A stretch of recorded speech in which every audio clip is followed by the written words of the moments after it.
The luxury market is collapsing right before our eyes, and your favorite brands might be next. 15 iconic names that once defined exclusivity are now hemorrhaging their most loyal customers at an alarming rate. Why? Because they've forgotten what made them special in the first place. Remember when owning something luxury meant owning something rare, something crafted with exceptional quality? Those days are fading fast. Let me walk you through the 15 luxury powerhouses that are losing their most devoted fans and the shocking reasons behind their downfall. First up, Gucci. Once the darling of fashion-forward millennials, Gucci's sales have plummeted 20% in the last year alone. The brand that revitalized itself under Alessandro Michele has now become a victim of its own ubiquity. When everyone from teenagers to grandmothers is sporting those double G's, exclusivity disappears. Their recent creative direction under Sabato de Sarno hasn't recaptured the magic, and longtime collectors are looking elsewhere. Louis Vuitton, the crown jewel of LVMH, is next.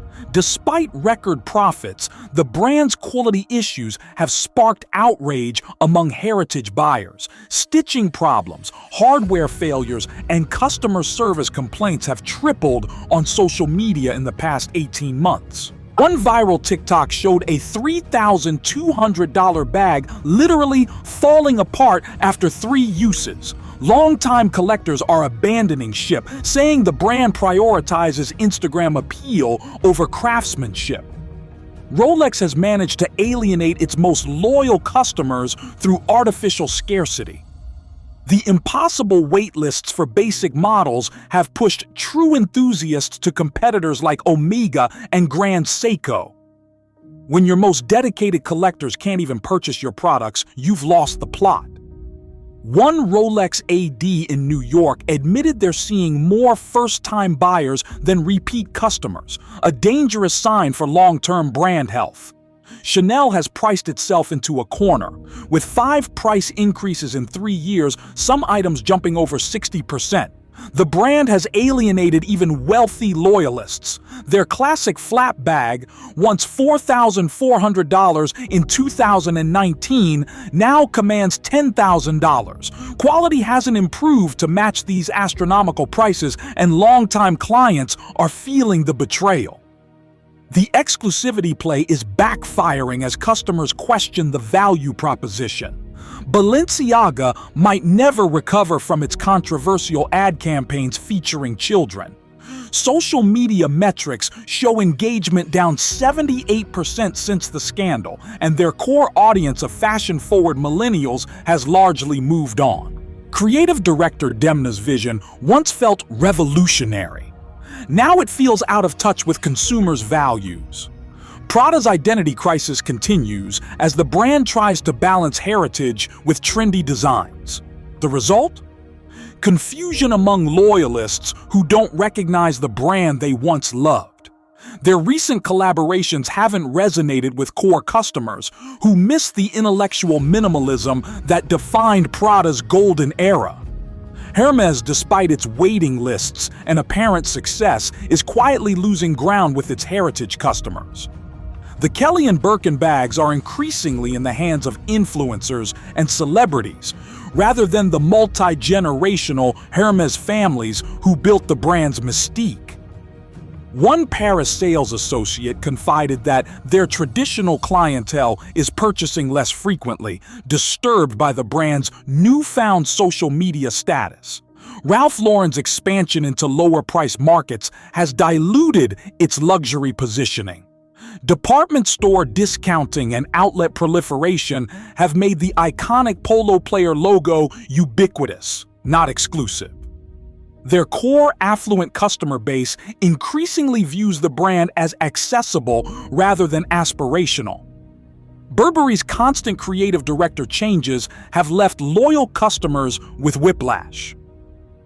The British luxury house has cycled through 4 creative heads in 6 years, each with a dramatically different vision. Heritage fans who love the classic trench coats and checks feel abandoned as the brand chases trend-driven Gen Z shoppers instead of nurturing long-time relationships. Dior's oversaturation strategy is proving problematic. The Lady Dior bag, book tote, and saddlebag are now so common in urban centers that exclusivity has evaporated. Vintage Dior prices are climbing as collectors seek pieces from eras when the brand prioritized exceptional craft over mass appeal. Cartier's push toward fashion jewelry has disappointed serious collectors. Their iconic Love and Juste un Clou bracelets are now starter luxury pieces rather than lifetime investments. One jewelry expert notes that vintage Cartier from the 1970s now commands higher prices than current production, a telling sign of perceived quality decline. Tiffany & Co. has struggled since LVMH's acquisition. The brand's American heritage customers feel alienated by the aggressive rebranding and celebrity-focused marketing. Sales data shows the iconic blue box no longer carries the emotional resonance it once did, with engagement ring market share declining 14% in 2 years. Bottega Veneta's quick pivot away from Daniel Lee's popular designs left loyal customers confused. The new Bottega aesthetic that drove record sales has been rapidly replaced, and the collectors who invested heavily in those pieces feel abandoned. Their signature intrecciato weave has lost its distinctive appeal through overexposure. Fendi's over-reliance on logo-heavy designs has turned off sophisticated clientele seeking subtlety. The FF monogram appears on everything from handbags to dog collars, diminishing its specialness. Data shows their most expensive pieces, the ones without obvious branding, now sell primarily to longtime customers, while new buyers focus solely on logo items. Finally, Versace's identity has become muddled under Capri Holdings' ownership. The Italian brand that once epitomized unapologetic luxury and sexuality has softened its edge to appeal to broader markets. Original Versace collectors express disappointment that the brand's distinctive DNA has been diluted in pursuit of American retail success. The luxury market is at a crossroads. Brands that once thrived on exclusivity, craftsmanship, and heritage are sacrificing those values for short-term profits. But the warning signs are clear. When you lose your most loyal customers, you lose the authentic brand advocates who built your reputation in the first place. What luxury brands do you think are still getting it right? Drop your thoughts in the comments below.